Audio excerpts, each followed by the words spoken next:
I used to believe that if I gave everything, my time, my energy, my body, my soul, he would stay. But I was wrong, because some men don't leave when they stop loving you. They leave when you still do. My name is Isabelle March. I'm 37 years old. I've been married to Daniel for 19 years. We have 2 daughters. Sophie, our firstborn, turned 18 last spring.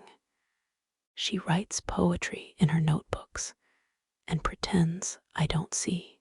She listens to old jazz and wears black turtlenecks like she's hiding from the world. Our second daughter, Alina, is only 1. She doesn't speak yet, but she looks at me with eyes that ask everything, and I have no answers left. We live in a small 3rd-floor apartment with a cracked balcony and a broken heater that whistles when the wind passes through. But it's ours, or at least it used to feel like ours. Daniel, my husband, is 59. He used to be the kind of man people called solid, reliable, strong, grounded. People would often say, "You're lucky, Isabelle." Most men his age don't take care like that. I would smile, because for a long time it was true. He came home every night.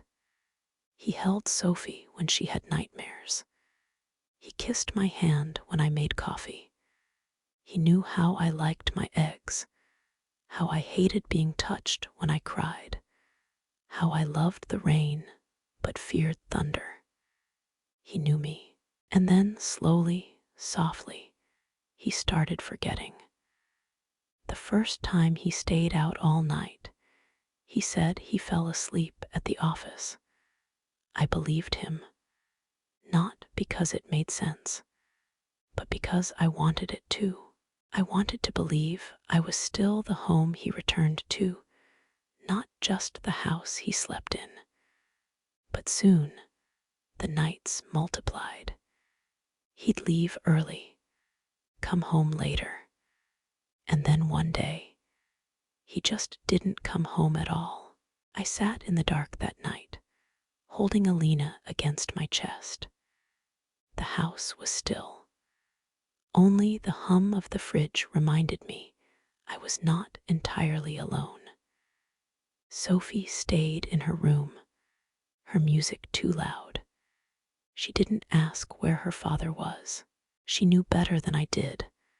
The next morning I asked him, quietly, carefully, "Where were you?" He barely looked up from his coffee. "I told you, I was at work." There was no call, no message. He shrugged. I forgot.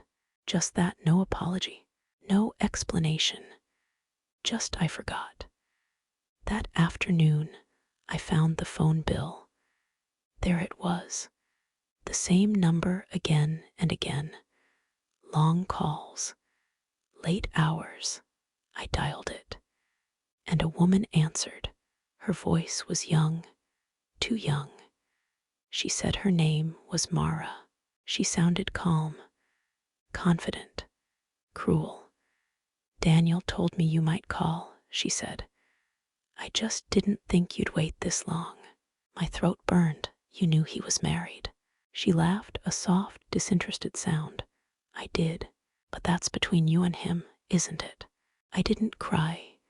I just hung up, walked to the sink, washed a spoon, then another, and another, until my hands turned red from the hot water. That night, I didn't ask him again. What would have been the point? He had already left. His body just hadn't followed yet. I didn't break when he cheated. I broke when I realized I had no one to tell, no one who would understand the ache of cooking dinner for a man who no longer comes home. The days after the phone call felt blurry, like I was underwater. I'd wake up, feed Alina, change her diaper, stir porridge, dress her, clean the floor where she spilled her milk, smile at her, even sing. Then I'd look at the clock and realize I had no memory of any of it. Grief is like that. It doesn't always come with screaming or tears.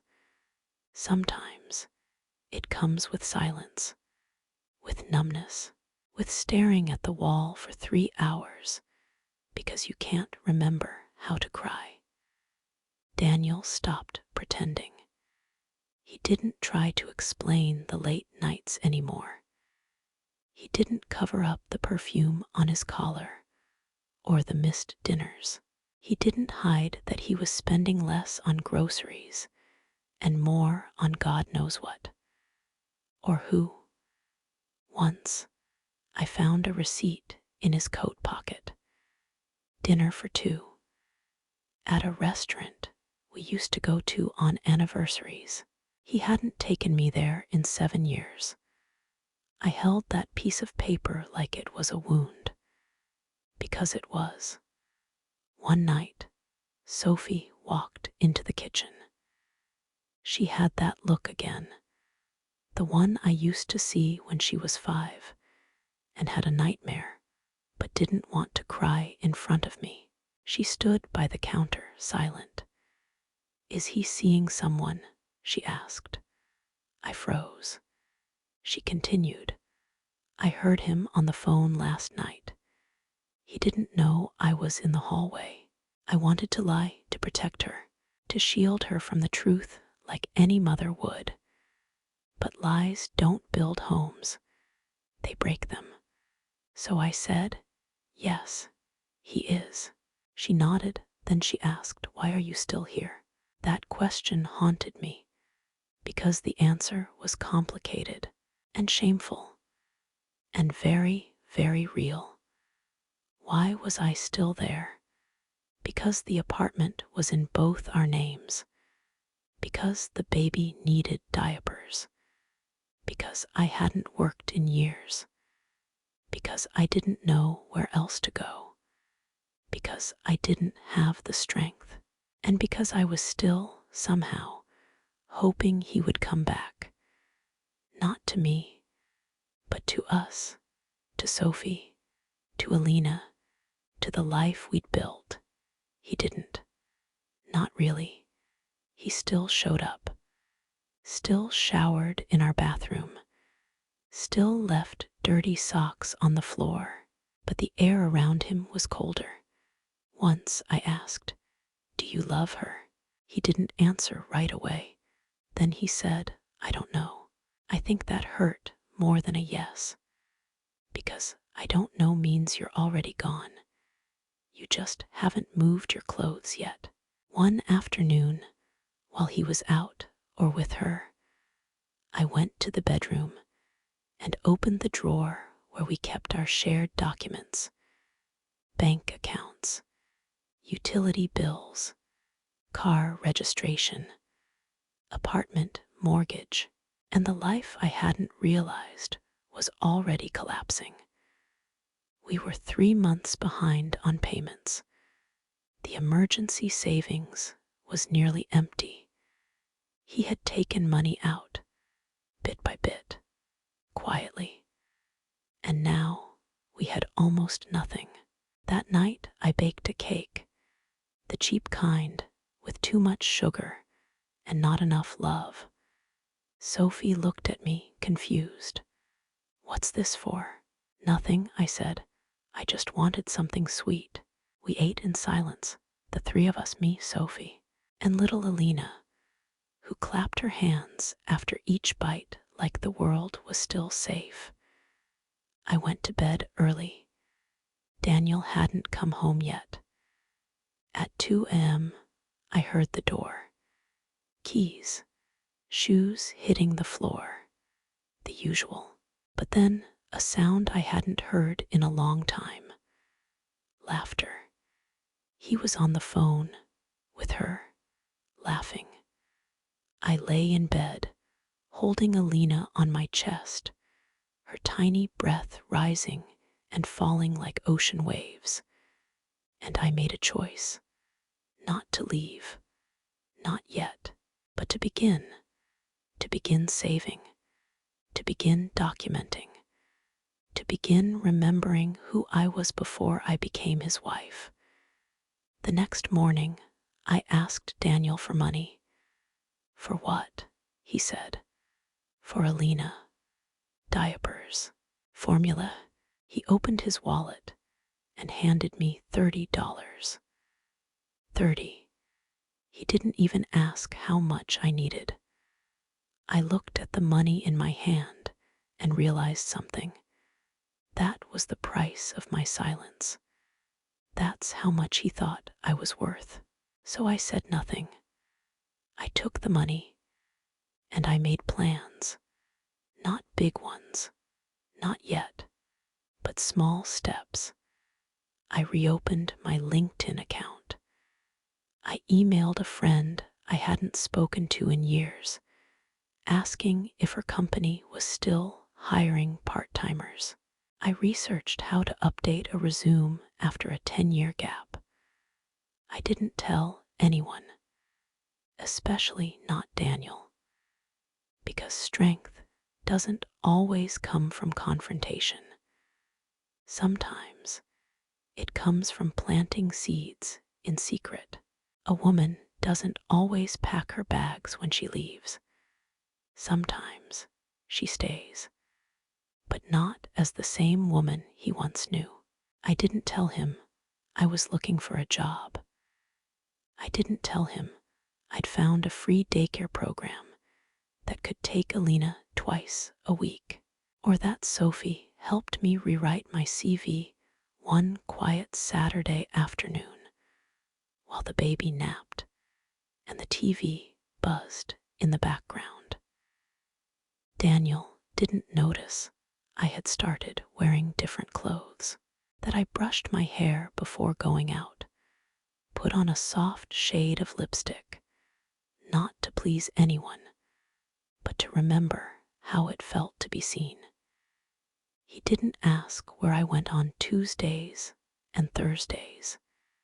He assumed it didn't matter, and I let him think that. The first paycheck came in a small envelope, $180. After taxes, it wasn't much, but when I held it in my hand, it felt like freedom. I walked home that day with Alina asleep in her stroller, the winter air sharp against my cheeks, and I smiled. Not because I was happy, but because I had begun.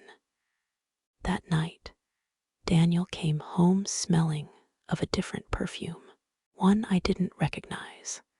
I didn't ask. I no longer wanted answers, only peace. But as he ate dinner, reheated pasta, and silence, he looked up at me and said, "You've changed." I met his gaze steady. I had too. He didn't say anything else. He didn't know how to speak to the version of me that no longer begged. 1 week later, something shifted. He came home early, earlier than usual, before sunset. His face was tense, mouth tight.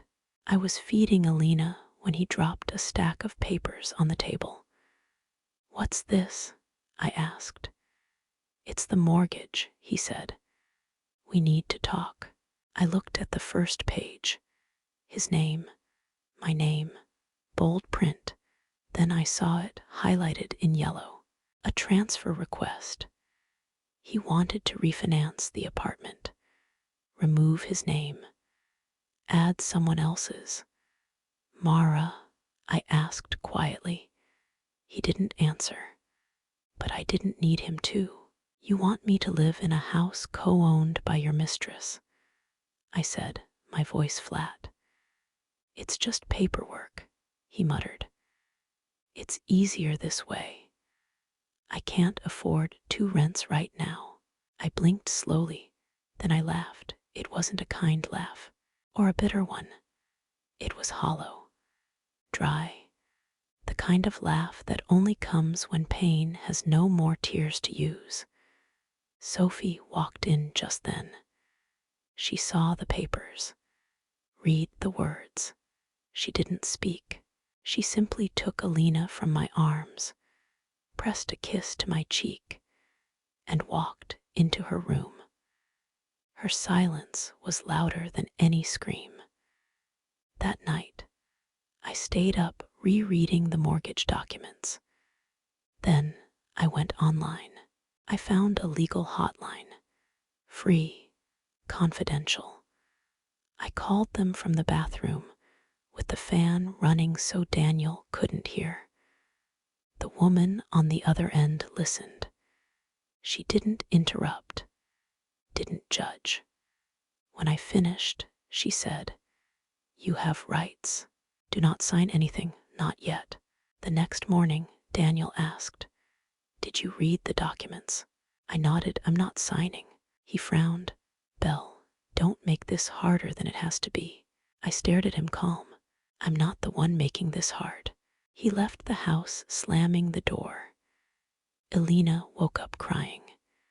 Sophie sat on the couch, arms crossed. I sat between them, and I knew I wasn't going to run. I was going to stay. Stay and fight for my home, for my girls, for the version of me that used to believe I wasn't strong enough. 2 days later, he came back with a man, a lawyer. She was younger, blonde, polished. She smiled at me like I was a sad character in a book she didn't finish reading. "We're here to finalize the documents," she said. "It's all very standard." I looked at Daniel. "You're really doing this?" He looked away. Sophie stood in the hallway, watching, listening. I placed the papers on the table, and slowly, one by one, I tore them in half, then again and again, until the only thing left were white pieces like snow falling on the floor. "Get out," I said, and for the first time, Daniel looked afraid, not of me, but of the silence that followed, the silence that meant I wasn't asking anymore. I was done. When he stopped showing up, I finally saw who had been carrying everything all along. And it wasn't him. The next morning, Daniel didn't come home, nor the day after. At first, I thought it was pride, bruised ego, silent tantrum. Then came the email. Cold, precise, short. "Since you've made it clear you don't want my help, I'm withdrawing financial contributions. I'll still cover health insurance for the kids. For now, don't contact me unless it's urgent." That was it. 19 years, 2 children. No goodbye. Just a declaration of abandonment, wrapped in formal lines. I stared at the screen for minutes, and then I closed the laptop and made oatmeal for Alina, because some mornings you just continue. That week, I sold my wedding ring. Pawn shop on 8th Street. The man behind the glass didn't ask questions. He weighed it, held it up to the light. Sentimental piece. I shook my head. "Dead metal," I said. He gave me $260. I bought diapers, formula, and a week's worth of groceries. That night, I made roasted potatoes and garlic green beans, Sophie's favorite. She didn't say much during dinner, but when she took her second helping, I knew she was watching. I started waking up earlier, not because I had to, but because dawn was the only time the house felt still enough for me to think. I'd sit by the window, coffee in hand, watching the city blink awake. I told myself, today we don't drown, and that was enough. But then the eviction notice came, taped to the door like a punch in the stomach. Missed payments, review in 30 days, pending foreclosure. Daniel had stopped paying months ago. While he was still smiling across the dinner table, while he was still calling me Belle in that lazy, familiar voice, while he was still playing pretend, he knew what he was doing. He left us in a house he planned to lose, a trap made of bricks and silence. I broke that day. For real. I sat on the bathroom floor, cold tile, damp air, and let it happen. Sobs so deep they sounded like growls. I wept like something had died inside me, because something had. The woman who waited for him, the woman who still believed he might fix it, the woman who still whispered his name in her sleep. She was gone. When Sophie found me, she didn't speak. She sat beside me, held my hand, and whispered, "It's okay, Mom." She had never called me that before. Not like that. Not Mom like a grown daughter comforting her mother. Not Mom like someone who saw me as more than a role, but as a woman who was breaking and still staying strong. I wiped my tears and kissed her forehead. Then I stood up, and I called the housing assistance office. They told me we had options: a delay, a hearing, legal aid, hope, thin, bureaucratic, slow, but still breathing. I called a legal clinic. A woman named Aisha answered. She said, "We've seen this before. He wants you out so he can sell it. But you're on the deed. You have rights." I whispered, "I don't have money." She said, "We'll figure it out." Sometimes the right voice at the right time is a lifeline. I filed a request for hardship extension, sent letters, copied documents, filled out forms at midnight with Alina asleep on my shoulder. And every time I wanted to give up, I remembered I was doing this for them, for Sophie, who still wrote poems she never showed me, for Alina, who giggled in her crib while holding a spoon like a sword, for myself, the version of me I had buried under years of sacrifice. Then, one afternoon, like a ghost, Daniel appeared. No call, no warning, just stood at the door, clean-shaven, expensive coat, confident. "I need some documents," he said. I didn't let him in. I handed them through the gap. He looked at me, really looked. "You're different," he said. I smiled. "No," I said. "I'm just no longer afraid of you leaving." He opened his mouth to say something, maybe an apology, maybe another manipulation. But I closed the door before I could hear it. Spring came slowly that year. The trees outside our apartment didn't bloom all at once. Just a few shy green buds reaching toward the light, like they weren't sure if it was safe yet. I understood that feeling, because inside me, something was also starting to wake up. Not joy, not hope quite yet, but stillness. A quiet that wasn't fear anymore, it was clarity. The mortgage delay was granted. 3 months. 3 months to find a job with enough hours. 3 months to sort the legal mess Daniel left behind. 3 months to build something stronger than what he tried to destroy. I found a second part-time job, evenings at a small bookstore 2 blocks away. The owner, a woman named Miriam, liked that I read poetry. She said, "You speak gently. People need that. They'll come for the books, but stay for your voice." It paid little, but it paid. I wore that name tag like a badge of honor. Not because I loved shelving paperbacks, but because I had earned it. Every dollar, every blister, every moment I didn't give up. Alina started saying full words. Mama, milk, more. She started dancing, 2 arms in the air, spinning slowly, laughing at her own clumsiness. Sometimes, when she fell, she would look at me, checking to see if she should cry. And I'd smile. "You're okay," I'd whisper. "You can fall, but you can also get up." She always did. Maybe she learned that from me.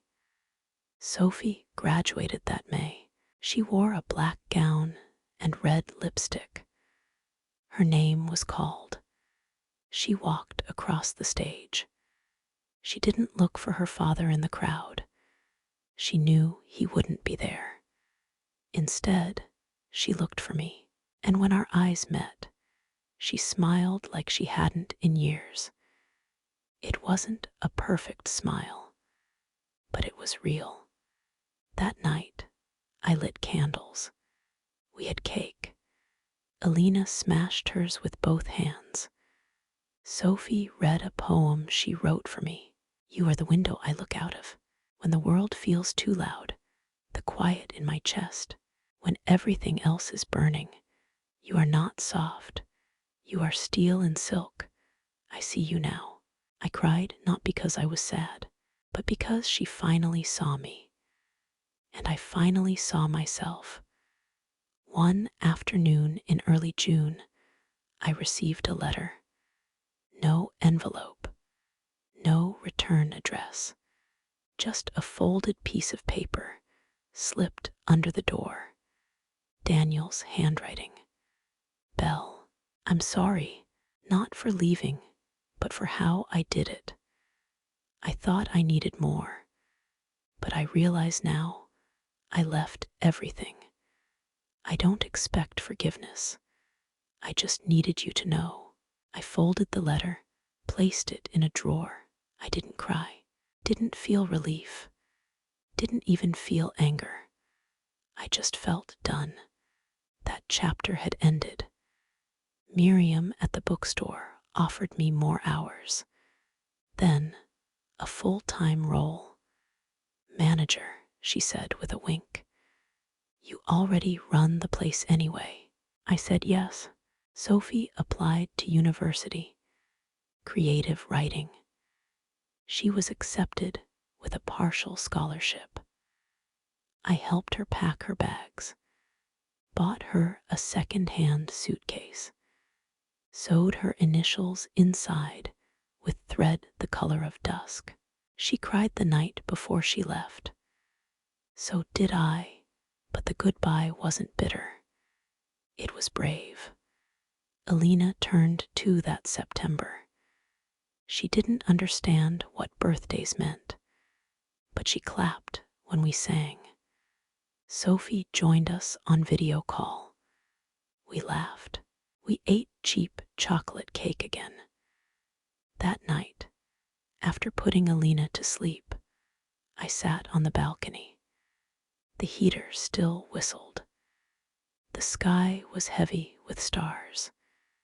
And for the first time in a long, long while, I wasn't waiting for anything. Not for Daniel, not for a miracle, not even for closure. I already had everything I needed. I had survived. I had rebuilt. I had stayed, and still, I had moved on. He forgot us, but we remembered who we were, and that was enough.